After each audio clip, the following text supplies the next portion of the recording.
औज़ुबिल्लाहिमिनश्शैतानिर्रजीम बिस्मिल्लाहिर्रहमानिर्रहीम। अस्सलाम वालेकुम प्यारे दोस्तों, मैं हूं आतिफ मजीद। मैं इस वक्त मौजूद हूं एम.ए. इशराक खान साहब के साथ। खान साहब से मैं बात करूंगा। राना सनाउल्लाह साहब ने कहा है कि पीटीआई की डेडलाइन ख़त्म हो चुकी है। नाज़रीन, अगर देखा जाए तो 31 की डेट है। 31 की डेट के बाद डेडलाइन पीटीआई की ख़त्म। पीटीआई क्या ऐलान करेगी? 8 फरवरी को क्या पीटीआई फिर इस्लामाबाद तो नहीं आएगी? जुनैद अकबर और बात करें आतिफ खान की, उन्होंने यास सादिक से मुलाकात भी कर ली है। क्या पीटीआई को तोड़ने की कोशिश तो नहीं हो रही? क्या पीटीआई को आपस में लड़ाने की कोशिश तो नहीं हो रही? ये ज़ैचों में बात करेंगे। और पीटीआई की स्ट्रेटजी क्या होगी?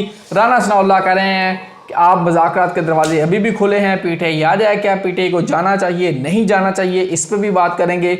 और ओवरऑल सूरत हाल जो सियासी बन रही है फरवरी के महीने की, तो खान साहब से बात करते हैं। अस्सलाम वालेकुम खान साहब, कैसे हैं आप? ठीक हैं? वालेकुम अस्सलाम, बिस्मिल्लाहिर्रहमानिर्रहीम, इन्नल्लाह यामुरु बिल अदली वल ihsan।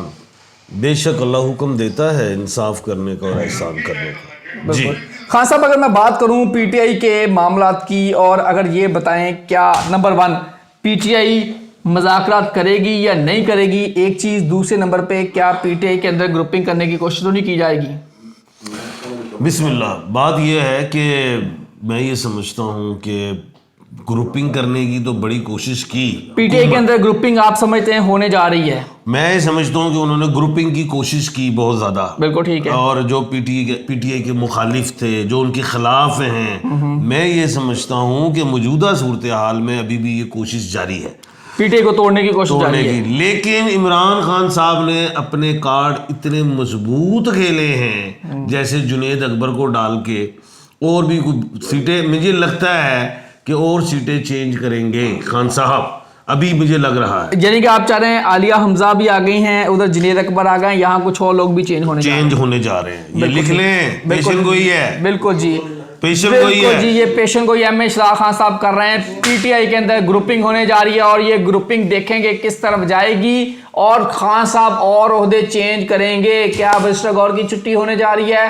क्या अली अमीन गड्डापुर की छुट्टी होने जा रही है? क्या उमर यूब की छुट्टी होने जा रही है? जी सर।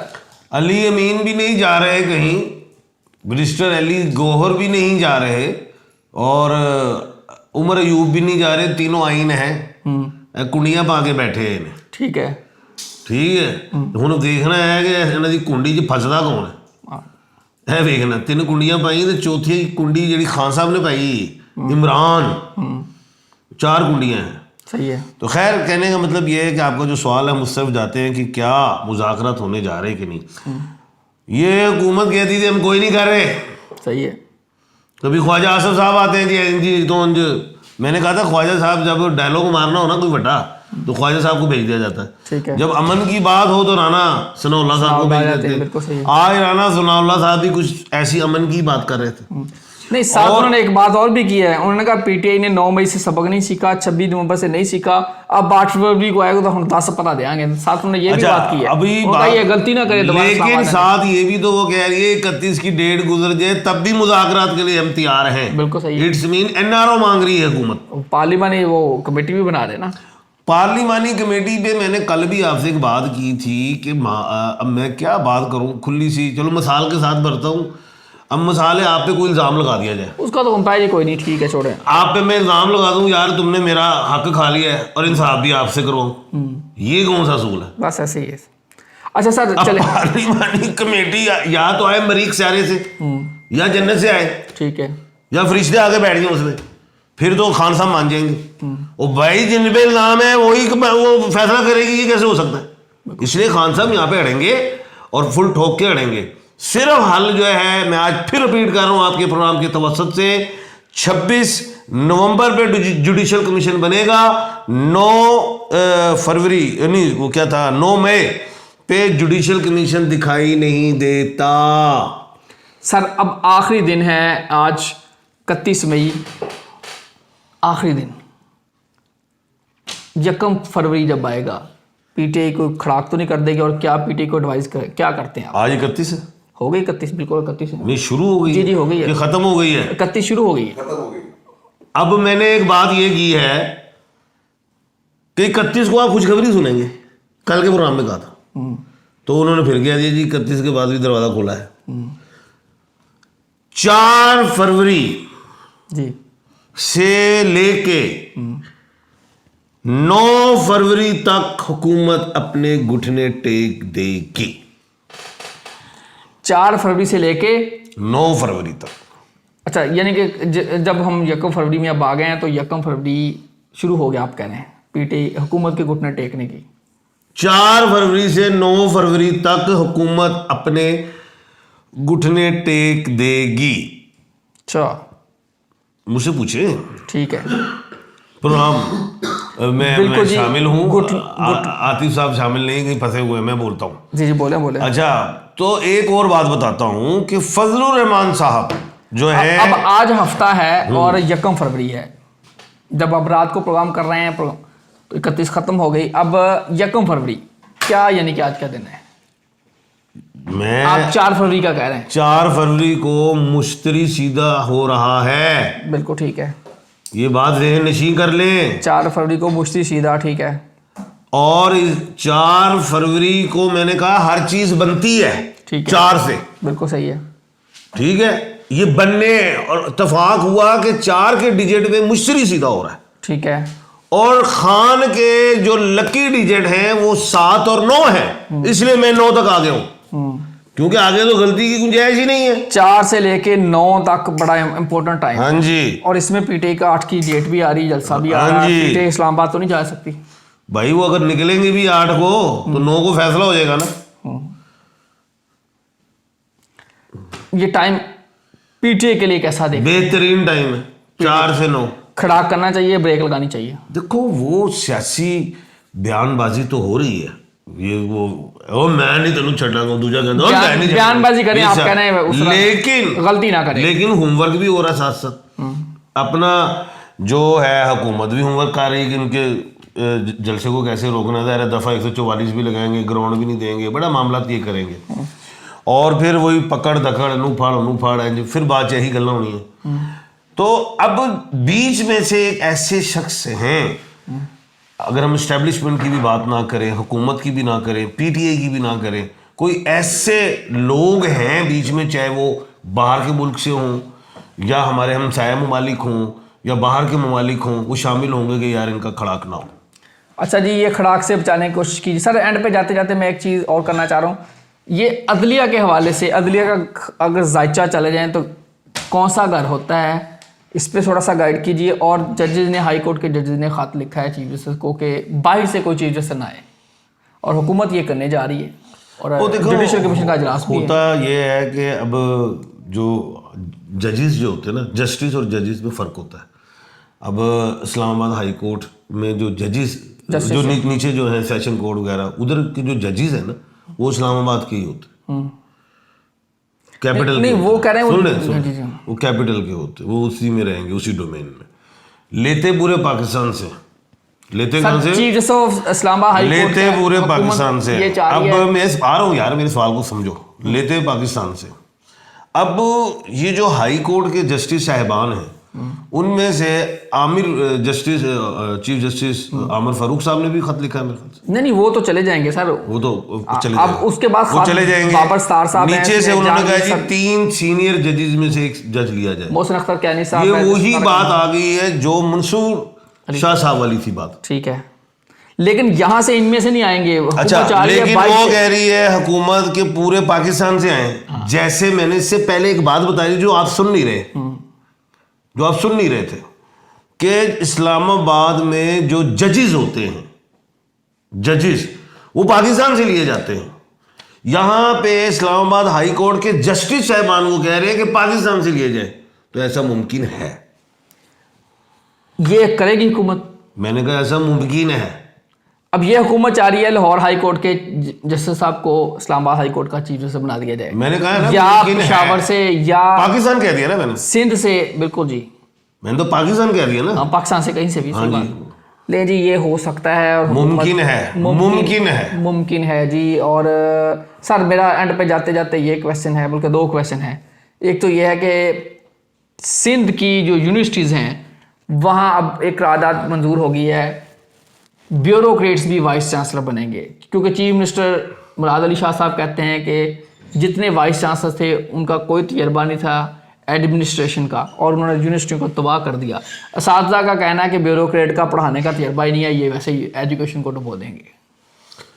देखिए, टीचर टीच करना एक आर्ट है और उसकी स्पेशल क्लासेस भी होती हैं। बच्चा कैसे आपने करना, इंसान को अपना टेम्परामेंट लूज़ कर जाता है। बेशुमार स्टूडेंट्स होते हैं, सवाल करते हैं, तो एक शख्स है अगर उसका टेम्परामेंट लूज़ होता है और शटअप कह दे, कुछ कह दे, लेकिन मैं अप्रिशिएट ज़रूर करता हूँ एक बात पे मुराद अली शाह उन्होंने स्टेप लिया है।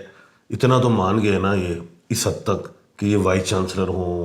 अभी तो वाइस चांसलर का कहा है, मैं तो ब्यूरोक्रेसी ने बाकी की चैलेंज। अच्छा, मैं तो बड़ा आर्मी के कानून को बड़ा मानता हूँ। वो कौन सा कानून बताता हूँ। ये भी एक सैफुल्ला न्याजी कत्ल हो गया, कोई पुलिस वाला, उसको मार दिया किसी एक नौजवान ने। उस सैफुल्ला ने अब्यूज लैंग्वेज यूज़ की, गालियाँ दी, माँ पहना दी खुली, जो हमें ट्रैवल होके बात आई है। मैं ये कहता हूँ कि जो शख्स, आर्मी में एक रूल है कि एक अगर मेजर है, उसने अगर बोर्ड क्लियर किया तो वो कर्नल बनेगा, लेफ्टिनेंट कर्नल। अगर उसने वो किया तो वो फिर कर्नल बनेगा। अगर वो मेजर ने बोर्ड क्लियर नहीं ना किया तो उसकी 2-3 साल की वो ड्यूटी होती है, उसे कहते हैं रिटायर्ड चाल का। ठीक है ना। इधर पुलिस में ड्रामेबाजी, वाइस चांसलर पे है। अच्छा, इधर सारे इदारों में एक ड्रामेबाजी चलती है कि एक बंदा जो है वो अहल ही नहीं है, मैट्रिक पास है, उसको 30 साल हो गए, उसको आप एडमिन पे लगा देते, जाके 17वां स्केल दे देते जी। वो भाई मैट्रिक पास है, इसको तुम उसकी सर्विस को आप मद्देनजर उसको फारग करो। वाइस चांसलर तो सारे PhD, अगर कोई एग्जाम दिया है, सारे PhD पोस्ट डॉक्टरेट हैं। ये वाइस चांसलर मुराद अली शाह साहब समझते हैं कि 2 नंबर है तो ब्यूरोक्रेट आने चाहिए, लेकिन ऐसे ब्यूरोक्रेट आने चाहिए जिनके पास तजर्बा हो टीच का। अब B.Ed होता है, M.Ed होता है। नहीं, ब्यूरोक्रेट ने तो क्या, अच्छा, वो कर ले डिग्री, वो भी ले लें। और अगर उनके अंदर ऐसा है कि वो अच्छी टीच कर सकते हैं तो बिल्कुल लगाएं, इतराज नहीं। टीच नहीं करना उन्होंने, वाइस चांसलर लगा दे, वो एडमिनिस्ट्रेटर होता है। एमएच खान साहब कह रहे हैं जी वाइस चांसलर लगा देने चाहिए, लेकिन लगा देने चाहिए, लेकिन खान साहब, मैं खुश हूँ इस बात से। मैं ब्यूरोक्रेट की बड़ी इज्जत करता हूँ। उन्होंने पूरे पाकिस्तान, कहानी नहीं सुनानी, पूरे पाकिस्तान में वो पूरे पाकिस्तान के नंबर 1 होते हैं, मुकाबले का इम्तिहान देते हैं, कोई पूरा निचोड़ होते हैं। आगे हमारे जो हैं अशराफिया, ये जो हमारे मिनिस्टर, ये जो हमारी हुकूमतें हैं, वो उनकी सुनती नहीं है, वो अपनी मर्जी करती है। ये पीपल पार्टी, ये नून अपने आप को खुदा समझती है कि जी हमने ही बनाया सब। आप एक फाइल को ले जाएं, प्राइवेट नहीं सरकारी, प्राइवेट में तो अभी लेके आए तो अभी साइन हो जाएगी, घंटे बाद साइन होके आपको मिल जाएगी। सरकारी सेक्टर में फाइल जाती है, पिछले 15 दिन बाद क्लर्क से सेशन ब्यूरोक्रेट में बताऊं क्या होता है, मुख्तसर बताता हूँ। ये कहानी आके सुनाते हैं ना हमारे वजीर आजम, हमारे सदर, ये कहानियां सुनाते हैं हमारे मिनिस्टर, उन्हें पता ही नहीं बोलना क्या है सर। लेकिन जब जैसे ही ये हमारे मिनिस्टर्स हों या हमारे बाहर के मुल्क जाए ना, तो फिर ये ब्यूरोक्रेट के तरले करते हैं, फिर वो डिक्टेशन लिखते हैं, फिर ये देख के पढ़ते हैं। ऐसे ही ये है ब्यूरोक्रेट, बिल्कुल ऐसे ही जी। और ब्यूरोक्रेट इसलिए उन्होंने कमाई फिर दे रहे हैं सारी, वो उनकी सुने तो मुल्क तरक्की कर जाए, अपने आप को पता नहीं क्या समझते। It's an addition. चलें जी, खान साहब की ब्यूरोक्रेसी के बारे में बड़ी अच्छी राय है। खान साहब का भी ब्यूरोक्रेसी से लगता है वहाँ नहीं पड़ा, उन्हें बड़ा वहाँ है, बड़े दोस्त है, मैं उनसे सुनता हूँ, मैं हैरान होता हूँ यार इतना नॉलेज है इनके पास, लेकिन वो ऊपर जो बगैरती है सर, नॉलेज, वो लोग इनकी बात ही नहीं सुनते। खान साहब नॉलेज तो जब भी कोई पुल बनना है, कोई फैक्ट्री, कोई रोड, कोई बात, कोई नक्शा, कौन बताता है? ब्यूरोक्रेट बताता है। वो काम उनके, वो सारी कोटेशन हर चीज बना के आगे रखते हैं। सर ये हमने पूरा सर्वे किया, ये इसमें ये बेनिफिट है, जो ये शुरू कर दो। दूसरी हुकूमत आती है, हटा देते हो। भाई ये ब्यूरोक्रेसी ने किया हुआ है, समझो। ये ब्यूरोक्रेसी जो मरियम नवाज वजीर आला होंगी भाई ये ठीक है, जब वजीर आला बाजार आता तो सर ये ठीक है। अपने आप को बस वो शो कराना होता है जी, हम ट्रक की बत्ती पीछे ये वजीर आला हो, वजीर आजम हो, मिनिस्टर हो, इनका किरदार एक SHO वाला है। जब SHO एक आता है इलाके में, वो अपनी अजरादारी दिखाने के लिए सारे मंशियात वालों फाड़ ठोक वाजान ये इस तरह एक कैप्चर करते हैं सूबे को, पाकिस्तान को, अपना दिखाते हैं। और बिल्डिंग तोड़ दो, वो इंज कर दो, वो इंज कर दो।